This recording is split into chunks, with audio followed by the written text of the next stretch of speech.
Hi, നമ്മൾ A ഐനെ കുറിച്ച് സംസാരിച്ചു, AGI കുറിച്ച് സംസാരിച്ചു, ASI കുറിച്ച് സംസാരിച്ചു. ഇന്ന് ഞാൻ സംസാരിക്കാൻ പോകുന്നത് OI എന്നതിനെ കുറിച്ചിട്ടാണ്. അതായത് ഓർഗനൈസ്ഡ് ഇൻ്റലിജൻസ് എന്ന് പറയും. അതായത് നമ്മളൊരു കോശങ്ങൾ ഉപയോഗിച്ചിട്ട് നമ്മളൊരു ഒരു മിനി ബ്രെയിൻ ക്രിയേറ്റ് ചെയ്യുന്ന ടെക്നോളജിയാണ് OI, അതായത് ഓർഗനൈസ്ഡ് ഇൻ്റലിജൻസ് എന്ന് പറയുന്നത് അല്ലേ. അപ്പോൾ നമ്മളൊരു മൊബൈലൊക്കെ മേടിക്കുന്ന സമയത്ത് നമുക്കൊരു ചിപ്പ് സെറ്റ് ഉണ്ടായിരിക്കും അല്ലേ, അതാണ് അതിൻ്റെ ബ്രെയിൻ എന്ന് പറയും. സോ അതൊരു ഇലക്ട്രോണിക്സ് ചിപ്പ് സെറ്റാണ് വരുന്നത്. പക്ഷേ നമ്മളിവിടെ ക്രിയേറ്റ് ചെയ്യാൻ പോകുന്നത് ഒരു ബയോ കമ്പ്യൂട്ടിംഗ് സിസ്റ്റമാണ്. അതായത് മനുഷ്യൻ്റെ കോശങ്ങളെല്ലാം ഉപയോഗിച്ചിട്ട് എന്ത് ചെയ്യുന്നു, ഒരു മിനി ബ്രെയിൻ ക്രിയേറ്റ് ചെയ്യുന്നു. ആ ബ്രെയിൻ, നമ്മുടെ ബ്രെയിനിൻ്റെ ഫംഗ്ഷൻ എന്താണ്, നമുക്ക് ചിന്തിക്കാനും പഠിക്കാനെല്ലാം സാധിക്കുന്ന ബ്രെയിനാണ്. സ്റ്റോർ ചെയ്യാനൊക്കെ നമ്മുടെ ബ്രെയിന് സാധിക്കും. അതുപോലെ തന്നെ എന്ത് ചെയ്യുന്നു, ഒരു ബയോ കമ്പ്യൂട്ടിംഗ് സിസ്റ്റം ഉപയോഗിച്ചിട്ട്, അതായത് അതിനകത്ത് നമ്മളുടെ ബയോളജിയും കമ്പ്യൂട്ടർ സിസ്റ്റങ്ങളും, അതായത് കോശങ്ങളുണ്ടായിരിക്കും, അതിന് എനർജി കൊടുക്കാൻ വേണ്ടിയിട്ട് നമ്മൾ ഇലക്ട്രോണിക്സുകൾ യൂസ് ചെയ്യുന്നുണ്ടായിരിക്കും.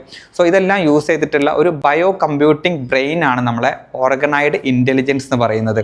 സോ നമ്മൾ ഭാവിയിൽ നമ്മളിപ്പോൾ മെമ്മറി കാർഡിലൊക്കെ ഡാറ്റ സ്റ്റോർ ചെയ്യാൻ യൂസ് ചെയ്യുന്ന പോലെ ഈ ബ്രെയിൻസിനൊക്കെ നമുക്ക് എന്ത് ചെയ്യാം, ഇതുപോലെ ഡാറ്റാസ് സ്റ്റോർ ചെയ്യാൻ വേണ്ടിയിട്ടൊക്കെ നമുക്ക് യൂസ് ചെയ്യാം. അതുപോലെ തന്നെ ഇതിന് നമുക്ക് പഠിപ്പിക്കാം. അതുപോലെ തന്നെ അതിനകത്ത് നമുക്ക് ചിന്തിപ്പിക്കാനും അതിനകത്ത് നല്ല സ്റ്റോറേജസ് ഒക്കെ നമുക്ക് സേവ് ചെയ്യാനൊക്കെ പറ്റുന്ന രീതിയിലാണ് ഇതിനെ ഗവേഷകർ ഇത് യൂസ് ചെയ്തുകൊണ്ടിരിക്കുന്നത്.